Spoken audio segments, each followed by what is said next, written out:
प्रणाम। आपका स्वागत है जाने अपना देश इन 75 डेज।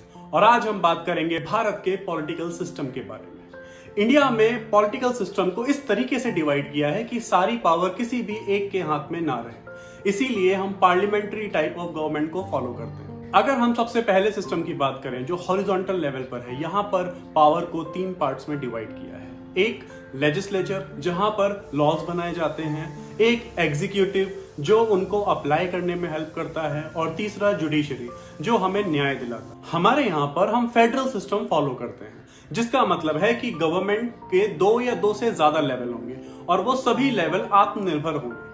जैसे इंडिया में एक सेंट्रल गवर्नमेंट है, उसके बाद स्टेट गवर्नमेंट है और एक है हमारी पंचायती राज। ये सभी गवर्नमेंट अलग अलग लेवल पर इलेक्ट होती हैं और इनके पास खुद अपनी कुछ पावर्स हैं, जिनको अलग अलग कॉन्करेंट, सेंट्रल या फिर स्टेट लिस्ट में बांटा हो। अगर हम इंडिया के पार्लियामेंट की बात करें तो यहाँ पर पावर किसी भी एक इंसान के हाथ में नहीं है। जैसे अमेरिका में प्रेसिडेंशियल टाइप ऑफ गवर्नमेंट है, वहां पर ज्यादातर पावर प्रेसिडेंट के हाथ में है, लेकिन इंडिया का सिस्टम पार्लियामेंट्री टाइप है, तो यहाँ पर जो पावर है वो पूरे पार्लियामेंट के पास है। इंडिया के पार्लियामेंट को 2 पार्ट में डिवाइड किया हुआ है।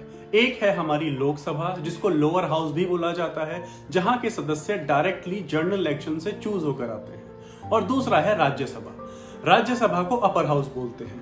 वो अलग अलग स्टेट्स को रिप्रेजेंट करता है और इसके सदस्यों को इनडायरेक्टली चूज किया जाता है। जब भी कोई नया या बड़ा लॉ बनाना होता है या हमारे कॉन्स्टिट्यूशन में कोई अमेंडमेंट करना होता है, तो उसके लिए इन दोनों हाउसेस में ही डिस्कशन होता है, और जब वो इन दोनों हाउसेस से पास हो जाता है तो प्रेसिडेंट के साइन के बाद वो बिल लॉ बनता है या फिर अमेंडमेंट किया जाता है।